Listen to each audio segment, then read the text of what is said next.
welcome back to Veg Plot in the greenhouse. Just thought we'd have a look at the tomatoes and how they're coming along. Yeah, getting up to a fair height, some of these. This is Lucid Gem and Alice's Dream, both doing really well. Going to tip those out very soon. A lot of the dwarves are coming on, and then these are all the others that I've got going. So yeah, everything from Summer of Love, which is one of my favourites. Yeah, all of those, so they're looking really good. Very soon they'll be ready to go out in the beds. So I thought actually we'd pop down the polytunnel because I've got something else very interesting to show you which I haven't done before. So I'll see you down there. So here we are in the polytunnel. Now, I don't even remember, in a couple of videos ago, I'm not sure which one, I put it on the screen, I basically wheeled the wheelie bin in that was outside the polytunnel, and I tried to go these Manpukuji carrots. I've got the seed packet somewhere here. Yeah, Manpukuji carrots. I tried to grow them last year in the waste bin outside, but they kept getting eaten by slugs and snails or something. So anyway, I brought it indoors into the polytunnel, and I'm going to try and do it a bit better this year. So they're going to have plenty of heat, obviously, but I'm also, if you're a show carrot grower, you will have done this before. I've never done this before, but I'm coring holes in to this soil right down to the base of this compost, not compost, it's of this waste bin. As you can see, that's what it is there. Yeah, so I'm coring out holes. We're going to have 9 holes, and then I'm going to top the compost up, put pipes in, and I'm going to top the compost up. I'm going to sow 3 or 4 seeds in each one and thin them down to 1, and then we're going to see if we can get some of these meter-long carrots. I don't know if it'll work, but anyway, that's the plan. I've got some sand, some sharp sand to mix up with the soil, which I've been putting into this bucket here. And yeah, well, I shall mix all that up and then feed it back down into the holes when I've topped this up. So yeah, fingers crossed, who knows how they'll go. So I was away for a little while. Polytunnel's all looking great. Roses are doing fine, banana plants coming on. I think these are the chilies and so on, these are beginning to shoot, if you can just see there. These are the spare tomatoes that I've got. Sweet peas looking much better now, it's obviously warming up. The lettuces, these are the outrageous. These are coming on, like nice little plants now. I'll put this tray up here just to give them a bit of shade. The mango wurzel and so on, the cauliflowers, they're all picking up. And these are the sabroon shallots, so they're all doing nicely. Again, I've got a little bit of shade with this tray up here. Still got the peppermint chard and all these other things in here. But yeah, lots to do today. I've got so many seeds to sow. I don't know about you, it's April now and it's just all full go, isn't it? So anyway, I'm going to get on coring this, sorting this out, and we'll sow the seeds and then get on with sowing some other stuff too. So I'm just going to carry on doing this. Just use this little bar, push the pipe down and then wiggle it back out. Okay. So yeah, it's just a simple sort of T-bar drilled through the end here, and that falls out if you do that. Yeah, it just catches the soil in the end. Right, then we push this out into the bucket and then get this stick and I push it down the end here and push the soil out. It's quite, sometimes it gets quite compacted. You can see all comes out in this little, like an ice core, isn't it? A drilling core. Anyway, so yeah. Right, just clean that out. And then it helps, I've found, if we also take any soil out around the edges. Right, then we'll do the next one. Right, we're getting fairly close to the side.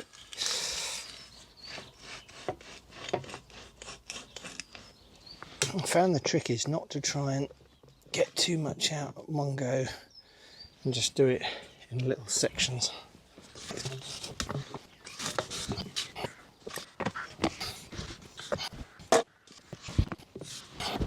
That's got all 9 holes done, and I've made myself a little something to feed the compost into the holes. So I'm going to top all them up to here first, and then what we'll do is we'll take a tube and we'll just put it in the top like that, fill up around with compost, and then top up the the holes. So yeah, that is the plan anyway. Right, so I've opened my bag. I've got this sharp concreting sand. I hope this is all right. It's very fine stuff. So I'm just going to tip the whole bag in here, sort of 50-50, mix them all up together, and then we'll use that as a mix to fill up these holes, and hopefully that'll be all right. But yeah, any professional carrot growers out there, feel free to leave a comment down below. There we go. Just tip this all in here.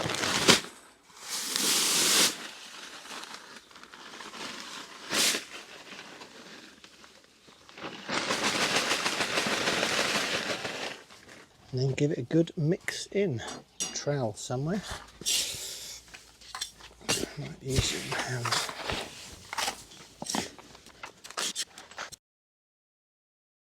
That's got all that mixed up now. It's quite a nice texture.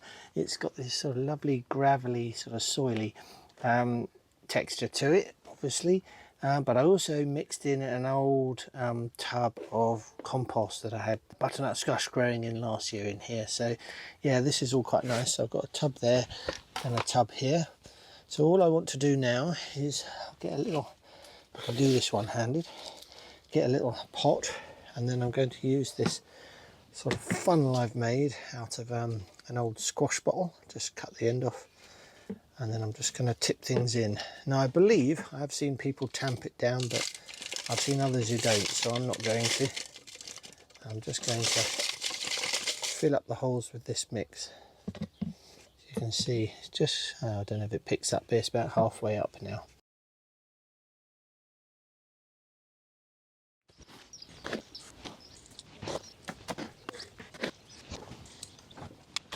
Right, there we have it. I've just topped that all up. I've got to give it a little water in to settle it, and yeah, and fill these tubes up with the remaining mix. So yeah, get on with that now, and then hopefully we're almost done.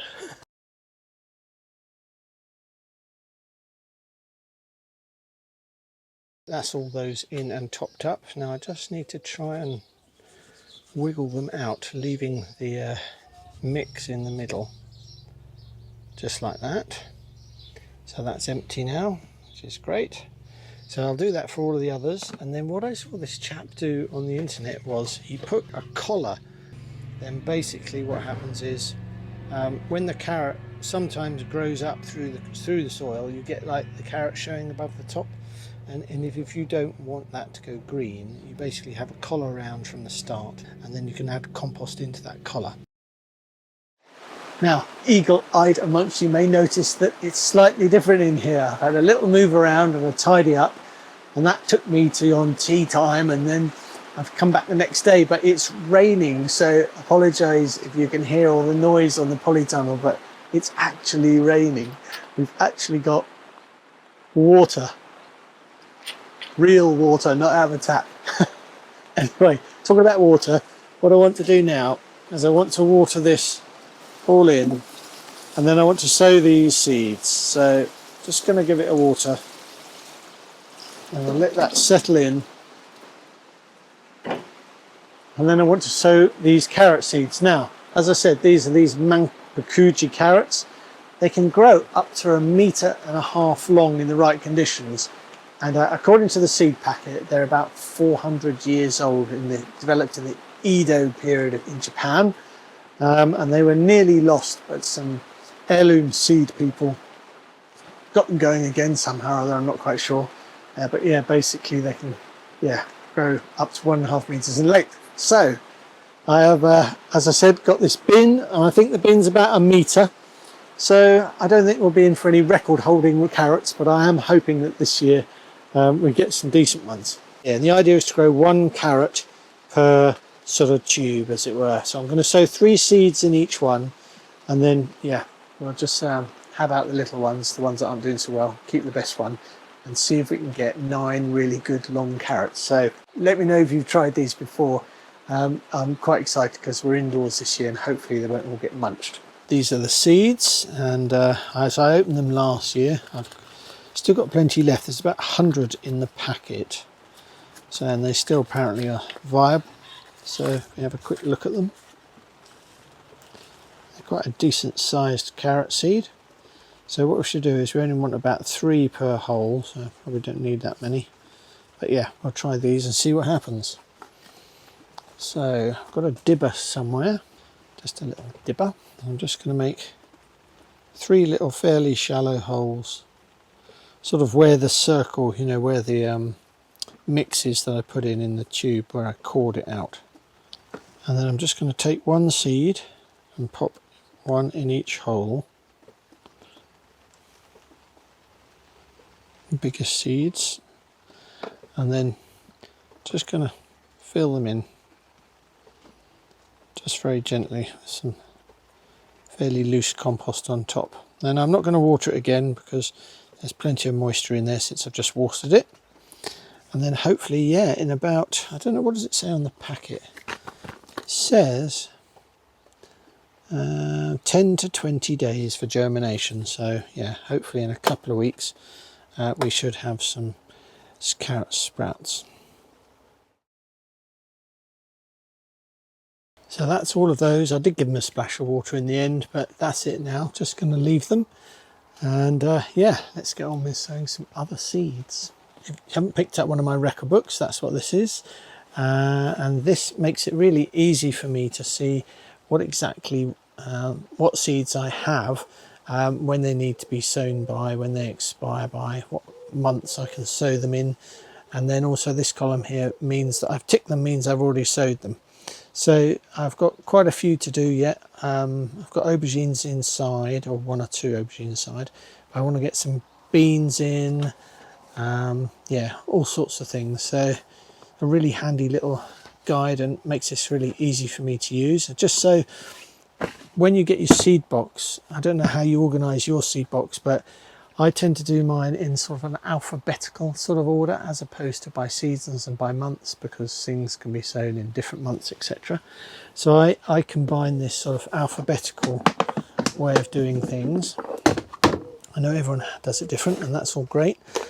So I start with an A and a B. These are just bits of cardboard divided down the middle of this tough box, C, etc, etc. And then whenever I want something out of the record book, I just look through, and then yeah, and I'll just go to wherever they are. So peas, and I'll go through to MNOPQR. I've got peas here. I've got my Hurst green shaft peas, which I want to get some of them in today. Yeah, all sorts of things. So this is how I do it. Makes it really easy to plan and work out through the year, so you don't forget what you've sown. Ticking off means you don't forget what you've sown. And also you know what you paid for it, where you got it from, etc, etc. Because this part of the book's really good to do sort of in the winter. Probably still get away with it now, but so there are all the sowing and planting dates, bit of rows and spacing. And then I've got all the planning for the layout. So this is my church allotment. I number all the beds, and then I'll come to a reason why I do that in a minute. And then the opposite page, I've got crop rotation for those beds, so that I can look back next year and see what I grew in what beds this year, so I don't double plant. And then we've got the home allotment here, crop rotation for that. I've got the polytunnel, crop rotation for these beds, if I do it. I don't do it with the tomatoes. The greenhouse, how that's laid out, and obviously the beds and so on and so forth for that. And then we get the sow and plant section, and then you can see I write in here when it was planted, etc, etc. So I know that the mangel wurzel, the mammoth reds, which I've got, which are down here and are doing quite nicely here, these lovely red stemmed ones. So I know that I planted those out, if I ever lose the label, on the 7th of the 3rd, the 7th of March I planted that out, and I planted 8, sowed 8, and a bit of information of where I did them. So yeah, and then when they go out in the ground, I'll write in here the date they go out in the ground and where they're planted, which corresponds to the bed number. It's just sort of records, so I'm on my 3rd or 4th record book now. Yeah, it's good fun. So these are all the tomatoes and peppers and things. Yeah, more tomatoes. And so I shall write in what I sowed today in here, and there's plenty of room for loads more seeds. And then we've got other bits and bobs in the back.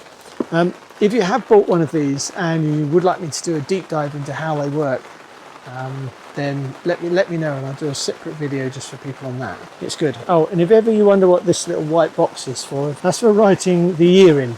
Yeah, so you write the year in so you know quickly to refer to it in future years. So let's get on. I'll work out what seeds I want to sow today, and we'll get some sowing done. Rather than me show you loads and loads of seed potting, which I'm not sure if you want to see, I just thought I'd show you actually what I'm going to be sowing today. And there's quite a lot, so we'll get stuck in straight away. Cucumbers. Now, in previous years I've grown all sorts of cucumbers. White cucumbers, obviously the green ones. I've shown round ones, little ones, heirloom ones. I've grown miniature cucumbers, and I think the ones I've enjoyed the most have been the small ones like Nimrod, and I've got Nimrod F1. I grew this one last year, Nimrod. That's a really nice one. This is a new one for me this year. This is Pico, another little tiny cucumber, and this is Honey Plus. Sorry I haven't got pictures for all of these, but yeah, this has got like a white skin variety, supposed to be very sweet. And then Market More, which is an old favourite, which I imagine many of you have grown. And I'm going to try growing these out on the allotment this year. So that's the cucumbers, 4 types of cucumbers. Going to sow them in a minute. Leeks. Now obviously I grow quite a few leeks, and I really like the variety Musselburgh. And we've got plenty of those to sow, so I'm growing some Musselburgh this year. And spring onions, although they're not leeks, I'm going to be sowing some of those today as well. Something really unusual which was sent to me from the US. This is potato Clancy, and yeah, this is a really interesting potato. It doesn't grow very big, just sort of a buttery little yellow potato, but it grows from seed. So I'm going to try growing these. There are not many in here. They're coated, but I think you get about 9 plants out of the seeds in here. So going to be trying that. Blue kale, that's another one I'm going to sow today. What else we've got? Beans. Now I'm going to start some of my beans off in here. We've got runner beans, going to get some of them going indoors. And what variety are they? These are Butler. They're a stringless with red flowers, so we're going to be getting some of them going. We've got some Faraday Dwarf French Beans. These are from Vital Seeds. And we've got some others. These are Boston. They're a Dwarf French bean. I really like Dwarf French beans just on the ground. They're just so easy to pick. You haven't got to rummage through all the big plants and things. So I really like French beans and growing the dwarf varieties. What else have we got? We've got, this is a new one for me. This is Sonsma RZ F1 cabbage. And I've been eating a lot of these small, quite sweet, nutty flavoured cabbages from the supermarket, and I found these from Just Seed, so I'm going to give these a try and get my Brussels sprouts in. These are Doric F1 from Marshalls, and another one of my favourites, this is beetroot. This is Burpee's Golden, real favourite of mine. Sorry if you can hear so much rain noise. Right, Swiss chard, same as this, the peppermint chard down here. Going to be sowing some more of that because this will all be coming out soon for the tomatoes. And we've got celery blush as well, another one which is new to me. Just going to grow that. And then courgettes. Where would we be without courgettes? Well, this is Black Forest. This is quite an unusual one. You can train this one vertically, which kind of helps with airflow and keeping it off the ground from slugs and things. It also helps pollinators because it's sort of up in the air. So this is a new one to me. And Courgette Summer Sun. I just love the colours of this little round courgette, so looking forward to that one. It's funny, it must be a rainbow somewhere because we've got sunshine and it's raining. And then yeah, I've got some old broccoli seeds I want to try and get going, and some carrot Nantes. These need to be going in the ground as well, which I'm probably going to try growing these in these big green pots behind me and see if we can get an early crop of those. So yeah, they're all the seeds. Oh, well, nearly. No, kohlrabi. If you've not grown kohlrabi before, this is quite an interesting one. I've got some peas to get in, and I've got some winter squash. This is Kuri, red Kuri, and these are some saved seeds. Now these are really old of mine. They're Hokkaido, blue Hokkaido. I picked up the original squash in a supermarket many years ago, and they were delicious. A bit like Crown Prince, blue Crown Prince. But I don't know these are viable, so I should just pop some in a pot and I'll just see what comes up. So yeah, that's just a small number of all the seeds I want to get going this year, but for the moment, yeah, I'm just going to make a start. Okay, that's the first seed tray done. This is 40 Dwarf French Beans. These are Boston. So yeah, I've just popped all of those, one per cell tray. These are quite a deep tray from container wise, quite good for peas and beans and sweet peas, these. So they're in there. So yeah, just going to give them a little water, just to water them in. They're in a tray, and then these are going to go indoors on some heat as it goes. I'm going to put a little bit of compost on the top just to cover them over. But yeah, these are going to go indoors on a heat mat or in the windowsill, just in a south facing, just to make sure that they get enough warmth to germinate. And once they've germinated, they'll all come back out. But the thing with many of these beans, if we're getting these quite cold nights, and so I don't think they really like being, you know, hot one minute and then a really cold night. I think it can, you know, affect the germination. So, but as I say, once they've germinated, then they will all come back out here. That's good. Good to get started. Right, these are good. I'll put them in the record book, and yeah, we'll take them up indoors and get them going. Then I'll show you them when they've germinated. So we're getting on quite well. Yeah, I've got loads of still more to do, but this is where we're at. We've got the red curry done, all the cucumbers done, courgettes done, blue Hokkaido squash done. And I think that's French beans.